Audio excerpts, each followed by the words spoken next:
Hello दोस्तों आज की वीडियो में हम आपके साथ एसएससी जीडी का प्रीवियस पेपर जो है वो डिस्कस करेंगे। दोस्तों ये एग्ज़ाम 2021 में हुआ था और 3 दिसंबर 2021 की शिफ्ट में मैथ्स के जो भी क्वेश्चंस इसमें पूछे गए थे पार्ट 1 में हम उनमें से कुछ क्वेश्चंस को आज सोल्व करेंगे और बाकी के जो बचे हुए क्वेश्चंस हैं उनको हम अपने नेक्स्ट वीडियोज़ में डिस्कस करते रहेंगे। तो चलिए स्टार्ट करते हैं आज के सेशन को क्वेश्चन नंबर फर्स्ट से। इसमें बोला है एक घनाभ की लंबाई, चौड़ाई और ऊंचाई का योगफल 18 सेंटीमीटर है। यदि इसके विकर्ण की लंबाई 13 सेंटीमीटर है तो घनाभ का कुल पृष्ठीय क्षेत्रफल ज्ञात कीजिए। अब देखो, अगर हम घनाभ की लंबाई को a मान लें, चौड़ाई को b मान लें और ऊंचाई को अगर हम c मान लें तो लंबाई, चौड़ाई और ऊंचाई का योगफल आपको दे रखा है 18 सेंटीमीटर। यानी यहाँ पे a प्लस बी प्लस सी आ जाएगा 18 सेंटीमीटर। ठीक है, अब यहाँ से क्या करना है, हमें स्क्वेयरिंग करनी है बोथ साइड। तो जब आप बोथ साइड स्क्वेयरिंग करोगे तो लेफ्ट साइड में क्या होगा, a प्लस बी प्लस सी का होल स्क्वेयर और राइट साइड में क्या आएगा, 18 का होल स्क्वेयर। अब देखो a प्लस बी प्लस सी का होल स्क्वेयर ये किसके इक्वल होता है, ये होता है a का स्क्वेयर प्लस बी का स्क्वेयर प्लस सी का square plus 2ab plus 2bc plus 2ca। ठीक है, और 18 का स्क्वायर करोगे आप तो ये आ जाएगा 324 आ जाएगा। ठीक है, अब इसको आप इक्वेशन नंबर 1 कंसिडर कर सकते हो थोड़ी देर के लिए। अब देखो आगे क्या बोला है, यदि इसके विकर्ण की लंबाई 13 सेंटीमीटर है। अब देखो जो डायगोनल है ना घनाभ का, उसकी लंबाई दे रखी है आपको कितनी, 13 सेंटीमीटर। अब देखो घनाभ का जो डायगोनल होता है उसका फॉर्मूला क्या होता है, उसका फॉर्मूला होता है लंबाई का स्क्वायर, लंबाई हमने a मानी है तो a का स्क्वायर प्लस चौड़ाई का स्क्वायर, चौड़ाई b है तो b का स्क्वायर प्लस ऊंचाई का स्क्वायर, ऊंचाई c है तो c का स्क्वायर और होल अंडर रूट। ये फॉर्मूला होता है घनाभ का विकर्ण का, तो ये याद रखना है आपको। और घनाभ का विकर्ण कितना दे रखा है आपको, 13 सेंटीमीटर, 13 सेंटीमीटर। इतनी बात आ गई समझ आपको। अब देखो यहाँ पे आप स्क्वेयरिंग करोगे जब बोथ साइड स्क्वेयरिंग करोगे तो क्या होगा, लेफ्ट साइड का अंडर रूट जो है वो खत्म हो जाएगा। तो क्या आ जाएगा, a का स्क्वायर प्लस b का स्क्वायर प्लस c का स्क्वायर आ जाएगा लेफ्ट साइड में। और राइट साइड में 13 का स्क्वायर जब करोगे तो वो कितना आएगा, 169। आ गई बात समझ में। अब देखो ये a square plus B square plus C square की वैल्यू कितनी आ गई, 169। इसको आप इक्वेशन नंबर 1 में यहाँ पे पुट कर दोगे। ठीक है, तो पुट करो कितना आएगा, इक्वेशन नंबर 1 क्या बन जाएगी आपके पास, इक्वेशन 1 इम्प्लाइज, देखो a square plus B square plus C square की जगह मैंने आपको बताया कितना आएगा, 169। और आगे क्या बचेगा, 2ab plus 2bc plus 2ca। ठीक है, और दूसरी तरफ कितना है, 324। तो ये आ गया आपका 324। अब 169 को आप राइट साइड में ले जाओ तो लेफ्ट साइड में क्या बचेगा, 2ab plus 2bc plus 2ca equal to 324 plus का 169। जब राइट साइड में जाएगा तो माइनस का 169 हो जाएगा। और 324 में से जब आप 169 माइनस करोगे तो ये आ जाएगा 155। ठीक है ना, तो 155 आ जाएगा राइट साइड में। अब देखो लेफ्ट साइड में क्या बचा है आपके पास, 2ab plus 2bc plus 2ca। अब ये क्या होता है, ये होता है घनाभ का कुल पृष्ठीय क्षेत्रफल का फॉर्मूला। ठीक है, अगर घनाभ की लंबाई जो है हमने a मानी है, चौड़ाई b मानी है और ऊंचाई c मानी है ना, तो ये 2ab plus 2bc plus 2ca ये फॉर्मूला होता है घनाभ का कुल पृष्ठीय क्षेत्रफल, और वो कितना आ गया 155 सेंटीमीटर स्क्वायर। ठीक है ना। तो क्वेश्चन नंबर फर्स्ट का ऑप्शन ए जो है वो सही हो जाएगा 155। अगले क्वेश्चन में बोला है कक्षा एक्स में 5 वर्ग हैं जिनमें क्रमशः 40, 50, 50, 60 और 60 छात्र हैं। इन वर्गों का उत्तीर्ण प्रतिशत क्रमशः 80%, 76%, 64%, 65% और 70% है। संपूर्ण कक्षा एक्स का उत्तीर्ण प्रतिशत दशमलव के 2 स्थानों तक सही ज्ञात करें। ठीक है। अब देखो कक्षा एक्स में 5 वर्ग हैं। अब पहले वर्ग में कितने विद्यार्थी हैं 40, और उनमें से पास कितने हुए 80%। अब देखो 40 का 80% कितना होगा 8 4 द 32 32 होगा। ठीक है, ये जीरो से जीरो तो कट जाएगी। जब 80% को आप 80/100 लिखोगे ना, तो 100 वाली 2 जीरो जो हो इन 2 जीरो के साथ कट जाएगी। तो डायरेक्ट आप लिख सकते हो 40 का 80% कितना होगा 32। मतलब वर्ग जो पहला वर्ग है उसमें कितने विद्यार्थी पास होंगे 32। ठीक है, तो ये आगे 32 पहले वर्ग में इतने विद्यार्थी पास हुए, प्लस अगले वर्ग में देखो कितने छात्र हैं 50, पास कितने हुए 76%। अब 50 का 76% जब आप करोगे तो ये आएगा 38। कितना आ जाएगा 38। आगे अगले वर्ग में 50 विद्यार्थी हैं, 64% पास हुए हैं। तो 50 का 64% जब आप करोगे तो ये आ जाएगा आपका 32, 32 आ जाएगा फिर से, प्लस अब अगले वर्ग में कितने विद्यार्थी हैं 60, पास कितने प्रतिशत हुए 65%। तो 60 का जब 65% आप करोगे, इसको सोल्व करोगे तो ये आएगा 39। ठीक है, प्लस अब लास्ट वर्ग आपके पास जो है उसमें 60 छात्र हैं और पास कितने हुए 70%। तो 60 का 70% जब करोगे तो कितना आएगा 42। ठीक है, तो पास कितने विद्यार्थी हुए वर्ग 1 में 32, वर्ग 2 में 38, वर्ग 3 में 32, वर्ग 4 में 39 और फिफ्थ वाले वर्ग में 42। इन सब को जब आप प्लस करोगे तो कितना आएगा 183। इसका मतलब कुल मिला के कितने विद्यार्थी पास हुए हैं 183। अब कुल विद्यार्थी थे कितने, तो देखो कुल विद्यार्थी थे हमारे पास 40 प्लस 50 कितने हो गए 90, 90 प्लस 50 कितने हो गए 140, 140 प्लस 60 कितने हो गए 200, और 200 प्लस 60 कितने हो गए 260। इसका मतलब 260 विद्यार्थी कुल थे और 260 में से सिर्फ 183 जो है वो पास हुए हैं। तो आपको क्या निकालना है संपूर्ण कक्षा एक्स का उत्तीर्ण प्रतिशत आपको निकालना है। तो निकाल सकते हो आप, कैसे निकालोगे, कुल पास कितने हुए हैं 183 और टोटल थे कितने 260, वो डिनोमिनेटर में आ जाएगा और मल्टीप्लाई 100। ठीक है ना, ऐसे निकालते हो ना परसेंटेज आप।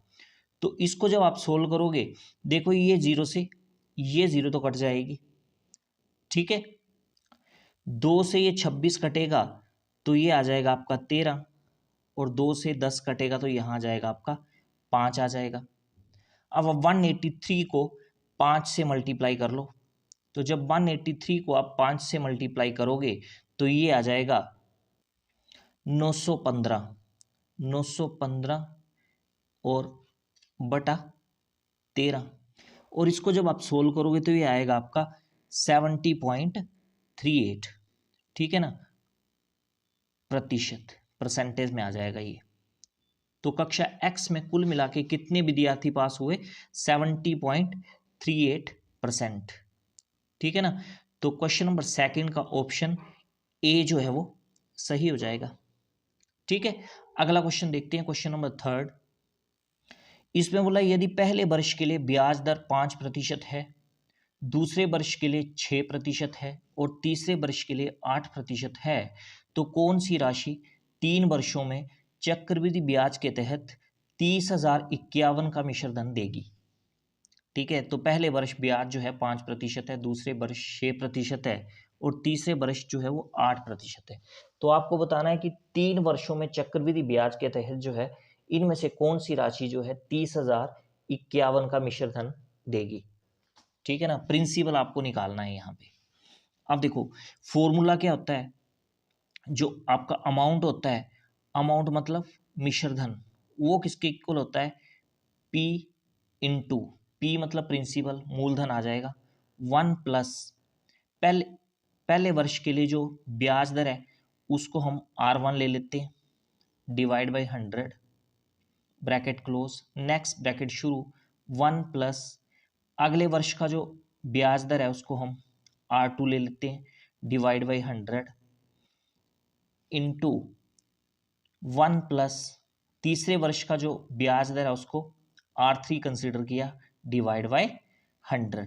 तो ये वाला फॉर्मूला यहाँ पे लग जाएगा और आंसर आ जाएगा इस क्वेश्चन का। अब देखो आपको मिश्र धन कितना दे रखा है, 30,051, तो एक ही जगह आप लिख दोगे 30,051, तो यह लिख दो 30,051 आ जाएगा ये, इक्वल टू प्रिंसिपल आपको निकालना है 1 प्लस पहले वर्ष का जो आपको ब्याज दर दे रखी है वो कितनी है, 5%, तो R1 की जगह कितना आ जाएगा आपका, 5 आ जाएगा, 5/100, ब्रैकेट क्लोज करो, नेक्स्ट ब्रैकेट ओपन कर दो, 1 प्लस अगले वर्ष का जो आपको ब्याज दर दे रखी है वो कितना है, 6%, तो R2 की जगह कितना आ जाएगा, R2 की जगह आ जाएगा यहाँ पे 6 डिवाइड बाई 100 इंटू 1 प्लस तीसरे वर्ष का जो आपको ब्याज दर दे रखी है वो 8% दे रखी है, तो R3 की जगह आप 8 लिख दोगे, तो 8/100 आ जाएगा ये। इनको काटने की जरूरत नहीं है आपको। अब देखो ये फर्दर क्या बन जाएगा, लेफ्ट साइड में तो यही रहेगा आपका 30,051 इक्वल टू ये P आ जाएगा। देखो यहां से जब एलसीएम लोगे आप तो एलसीएम कितना आ जाएगा, 100 आपका एलसीएम आ जाएगा, ऊपर कितना बचेगा 100 प्लस 5, तो वो कितना होगा 105, तो ये 105 हो गया। अगली ब्रैकेट को जब आप सोल्व करोगे तो 100 तो एलसीएम आएगा ही, 100 प्लस 6 कितना हो जाएगा 106 हो जाएगा। ठीक है, और अगली ब्रैकेट में 108 डिवाइड बाय 100। यहां तक समझ आ गया आपको। अब P आपको रखना है राइट साइड में और ये बाकी सारी तीनों टर्में आपको लेफ्ट साइड में ले जानी है। तो देखो आगे क्या होगा, तो 30,051 तो एज इट इज लिख दो, इंटू 105/100, ये जब लेफ्ट साइड में आएगा तो क्या हो जाएगा 100/105, 100/105 हो जाएगा जब ये लेफ्ट साइड में आएगा, मल्टीप्लाई 106/100 जब लेफ्ट साइड में आएगा तो कितना होगा 100/106, उल्टा हो जाएगा। इसी तरह से 108/100 जब लेफ्ट साइड में आएगा तो 100/108 हो जाएगा और राइट साइड में बचेगा आपके पास P। अब आप इनको सोल्व कर लो। अब देखो जब आप ये लेफ्ट साइड का सारा सोल्व करोगे ना तो आपके पास जो मूलधन आएगा, जो P की वैल्यू आपके पास आएगी वो आएगी आपके पास 25,000। ठीक है ना, आप इनको काट के देख सकते हो क्योंकि यहाँ पे टाइम वेस्ट होगा काटने में, इसलिए मैं काट नहीं रहा हूँ, आप इसको काट के चेक कर सकते हो। तो आपका आंसर बन जाएगा ये 25,000 रुपये। तो ये आएगा आपका मूलधन 3 वर्षों का जब चक्रवृद्धि ब्याज इस पे लगेगा। ठीक है, तो क्वेश्चन नंबर 3 का आपका ऑप्शन ए जो है वो सही हो जाएगा। ठीक है ना, अब अगला क्वेश्चन देखो, इसमें बोला राम ने 6800 रुपये में एक वस्तु खरीदी और इसकी मरम्मत पर 700 रुपये खर्च किए। वह अपनी वस्तु पर कुल लागत से 8% अधिक मूल्य अंकित करता है। उसने 10% और x% की दो क्रमिक छूट देने के बाद वस्तु को 6196.50 में बेचा या बेची। तो x का मान आपको ज्ञात करना है। अब देखो 6800 रुपये में उसने एक वस्तु खरीदी, तो कॉस्ट प्राइस तो हो गया आपका 6800, 6800 रुपये। और उसकी रिपेयरिंग पे उसने कुछ पैसे खर्च किए, कितने किए? 700 रुपये। तो कुल मिला के उसको वस्तु जो है कितने की पड़ी? 6800 प्लस 700, तो कितना हो गया ये 7500 रुपये हो गया। तो 7500 रुपये में उसको कुल मिला के वो वस्तु पड़ी। अब उसने क्या किया, वह अपनी वस्तु पर कुल लागत से 8% से अधिक मूल्य जो है वो अंकित करता है। मतलब उसको 7500 में वस्तु पड़ी, तो उसने वस्तु पे रेट कितना लिख दिया, उसने मार्क प्राइस कितना लगा दिया, 8% बढ़ा दिया। अब 7500 पर जब 8% की बढ़ोतरी होगी तो कितना होगा? 7500 गुना 8% जब बढ़ेगा तो ये आएगा 108/100। ठीक है ना, ये 2 0 से 2 0 कट जाएंगे।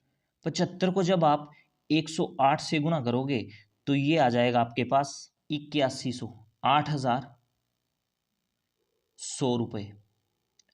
तो उसने ये लगा दिया अंकित मूल्य वस्तु के ऊपर, 8% की बढ़ोतरी कर दी ना उसने। अब देखो अब क्या बोल रहा है, अब उसने बोला कि उसने 10% और x% की दो क्रमिक छूट देने के बाद वस्तु को 6196.50 में बेचा।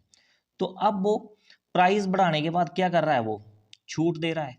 दो प्रकार की छूट दे रहा है, एक 10% की और एक x% की छूट वो दे रहा है, डिस्काउंट दे रहा है वो, एक 10% का और एक x% का। और उसके बाद वस्तु इसने 6196.50 में बेच दिए। आपको बताना है कि ये दूसरे वाला डिस्काउंट जो है x%, इसमें x का मान क्या होगा। ठीक है, तो देखो फॉर्मूला क्या लगेगा यहाँ पे। देखो जो सेलिंग प्राइस होगा वो इक्वल होगा mark price into 100 minus D1% divide by 100 into 100 minus दूसरा डिस्काउंट D2% डिवाइड बाई 100। ठीक है, ये फॉर्मूला लग जाएगा। तो देखो जब फॉर्मूले में वैल्यूज आप पुट करोगे तो सेलिंग प्राइस फाइनली वो वस्तु को कितने में बेच रहा है, तो वो बेच रहा है 6196.50 में वो वस्तु को बेच रहा है। ठीक है, और मार्क प्राइस कितना है? 8100। ठीक है, इंटू 100 माइनस D1 मतलब जो पहले वाला डिस्काउंट कितना दे रहा है, वो पहले वाला डिस्काउंट वो 10% का दे रहा है। ठीक है ना, तो 100 में से आप 10 जब माइनस करोगे तो कितना आ जाएगा, ये 90 आ जाएगा। तो यहाँ आ जाएगा 90/100। ठीक है, इंटू अगली ब्रैकेट में दूसरे वाला डिस्काउंट क्या है, दूसरे वाला डिस्काउंट जो है वो x है। तो अगली ब्रैकेट में आएगा 100 माइनस D2 की जगह x आ जाएगा, क्योंकि x ही आपको निकालना है, डिवाइड बाय 100। यहां तक पता चल गया आपको। आगे देखो, देखो ये 2 0 से ये वाली 2 0 तो आप काट सकते हो। लेफ्ट साइड में आप पॉइंट हटा दोगे, पॉइंट हटाओगे और डिनोमिनेटर में 100 लिख दोगे, तो कितना बनेगा ये 619650 डिवाइड बाय 100। पॉइंट आपने हटा दिया, इक्वल टू राइट साइड में क्या बच गया, 81 बचा, 81 मल्टीप्लाई 90 और ब्रैकेट में क्या बचा 100 minus x, 100 minus x divide by 100। ठीक है ना, अब ये 100 से ये 100 आप काट सकते हो। ठीक है, बचा के आपके पास लेफ्ट साइड में बचा 619650 50। अब देखो 81 इंटू 90, इसको आप लेफ्ट साइड में जब ले आओगे तो ये क्या होगा, इसके साथ डिवाइड हो जाएगा, तो कितना आएगा, ये डिनोमिनेटर में आ जाएगा 81 इंटू 90। और राइट साइड में क्या बचा, राइट साइड में बचा 100 माइनस एक्स। यहां तक चल गया आपको पता। अब देखो लेफ्ट साइड में जब आप इसको काटोगे तो लेफ्ट साइड में काट के ये आएगा, मैं डायरेक्ट लिख रहा हूं, आप काट के देख सकते हो, तो ये आएगा 85। और राइट साइड में तो ऑलरेडी क्या है, 100 माइनस एक्स। ठीक है ना। अब 100 को आप लेफ्ट साइड में ले आओगे तो कितना आएगा, 85 माइनस 100। ठीक है, और एक तरफ आएगा माइनस का एक्स, तो यहाँ से आप ये आ जाएगा माइनस का 15 और एक तरफ माइनस का एक्स, तो एक्स की वैल्यू कितनी आ गई आपके पास, 15। ठीक है ना। तो दूसरे वाला जो डिस्काउंट होगा वो कितने प्रतिशत का होगा, 15% का होगा, वो 15% का।